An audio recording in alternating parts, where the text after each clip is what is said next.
I'm Tracy Baxter with today's Record Newswatch. It's a way for firefighters, police officers, and other first responders to learn how to deal with railroad accidents and incidents. The CSX safety train rolled into Kingston earlier today. The rail company uses this classroom on rails to help train those who may confront a variety of hazardous circumstances, from fires, explosions, toxic material, leaks, and derailments. We just want them to be able to assess the situation and be able to respond safely and be able to carry the message back to their dispatcher of an assessment that they have safely made, on the railroad. Today's safety train visit comes in the wake of a recent incident involving the freight line, amid calls that information about hazardous rail cargo may be made more readily available to emergency personnel. CSX officials say their first responder training already reaches hundreds of emergency personnel each year. It'll be showtime at the Paramount Theater in Middletown for the next week as the Hoboken International Film Festival opens tonight, and one of the festival features will be the premiere screening of Rock Story, a film shot almost entirely in Orange County and starring Joyce DeWitt of Three's Company fame and actor Eric Roberts. Last year's week-long film fest drew an estimated 15,000 movie fans to Middletown. Head of Middletown's Business Improvement District is hoping for another boost to the local economy. It was a big success last year. We're hoping for a bigger success this year.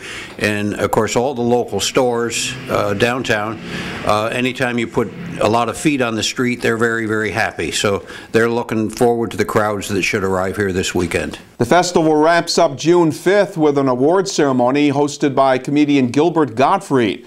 Look for a schedule of Hoboken International Film Festival events here at Record Online. A caseworker from Middletown has been charged with stealing more than $55,000 in rental vouchers. Shauna Lucas is accused of stealing subsidy checks from 18 clients while serving as a caseworker for Pathstone Housing Choice Voucher Programs. It's an agency that provides services to low-income families in the region. Investigators say Lucas stole the money from people receiving Section 8 rental assistance. She's been charged with grand larceny, scheme to defraud, and 18 counts of possession of a forged instrument. Another Middletown resident has run afoul of the law, in this case for allegedly stealing more than $4,500 in social services benefits. 44-year-old Sean Pyatt was charged following an investigation by state police and the Sullivan County Department of Family Services Fraud Unit.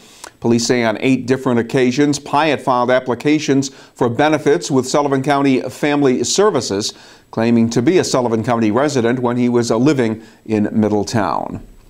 The company that wants to build a casino resort near Stewart Airport got something it had to have last night: the backing of the New Windsor Town Board.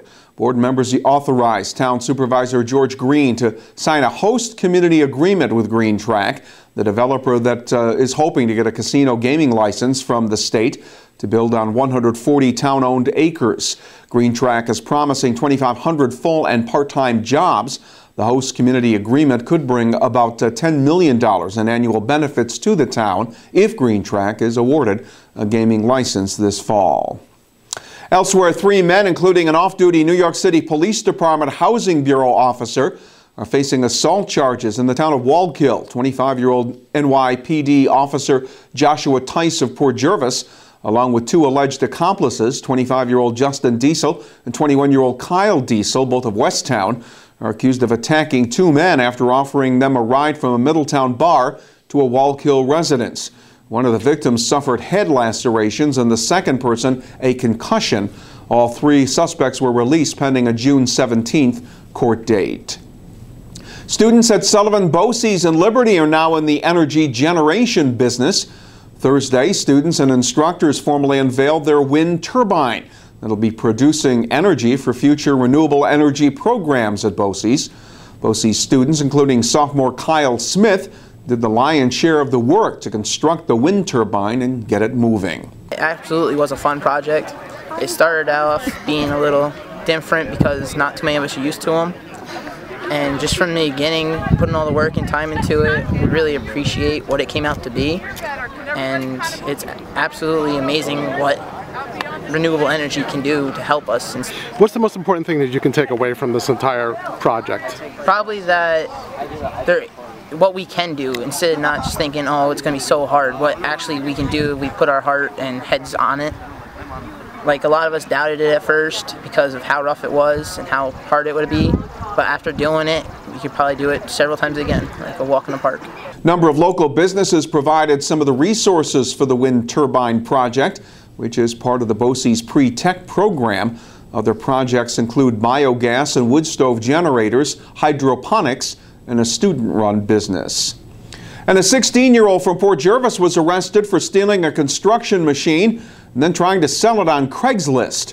According to Town of Deer Park Police, the boy, who was not identified because he may be eligible for youthful offender status, stole a 2010 Bobcat skid steer worth $24,000 last Sunday from the Delaware River Bridge construction site on I-84.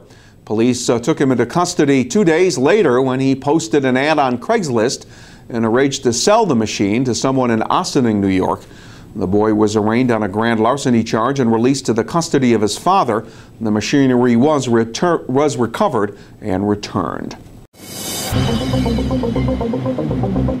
The weekend is shaping up to be a pretty nice one weather-wise. The forecast for Saturday includes a mix of sun and clouds, with temperatures reaching the lower 70s. Sunday, the first day of June, will be mostly sunny with the highs in the middle 70s. Should be a good weekend to be outdoors. Wherever you are, you'll be able to stay connected to breaking news all weekend long right here at Record Online. For Record Newswatch, I'm Tracy Baxter.